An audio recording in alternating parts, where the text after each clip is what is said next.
जब से नारेली के भगवान मिले हैं मन गदगद हो जाता है।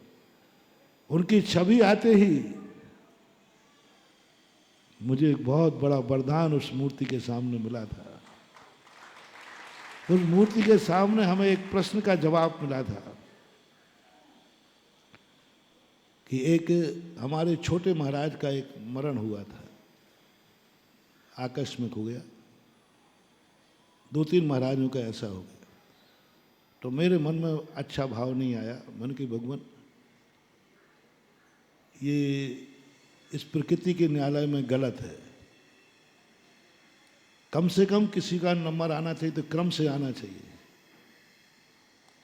जो क्रम से आना चाहिए, पहले बड़ों का नंबर आना चाहिए, फिर छोटों का नंबर आना चाहिए। ये क्या तरीका है कि हम बड़े बैठे हैं और छोटे चले गए? एक ऐसा मन में विकल्प आया, आ गया। क्योंकि उनकी जो देख करके बहुत छोटी सी उम्र, बहुत छोटा सा जीवन, छोटी सी साधना, और उनको चले गए। तो उनके संबंध में जब मैंने ध्यान किया तो मुझे शिकायत हुई इस प्रकृति से, भगवान से, कि भगवान ये अन्याय है। मैं बड़ा हूं और वो छोटा था, वो क्यों चला गया? कहीं आपके ऑडिट में गड़बड़ी हो गई है। ऑडिट करने में गड़बड़ी हो गई है, इसलिए वो भूल चूक। आइंदा आप सुधार करें कि क्रम का ध्यान रखें। जो बड़ा है वो आप पहले ले जाइए, जो छोटे हैं उनका बाद में नंबर आना चाहिए। भगवान ये ऑडिट आप सुधार लेना आगे से। मुश्किल से 6 महीने नहीं हुए, फिर एक छोटा चला गया।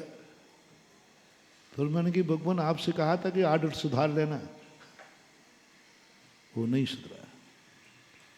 थोड़ा मन में थोड़ा क्लेश भाव भी रहा। लेकिन जब किशनगढ़ के अंदर ये मूर्तियां निकली थी बहुत पहले, लेकिन मैंने दर्शन नहीं किया था। एक दिन एकाएक, वो भी पूरे 4 महीने में लोगों ने दर्शन को कहा, नहीं हुआ।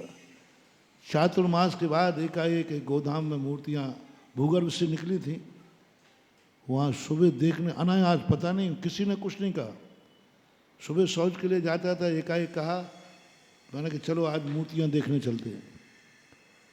मूर्ति देखने के बाद मुझे प्रश्न का जवाब मिला, तू कैसे चला जाता, तेरी किस्मत में तो मुनि सुब्रतनाथ का दर्शन लिखा था। वहां जवाब। मैं मूर्ति को देखकर स्तब्ध रह गया। जिस समय उसको छुआ, मेरे पूरे शरीर में जो झंझनाहट आई, आज तक किसी मूर्ति को नहीं आई।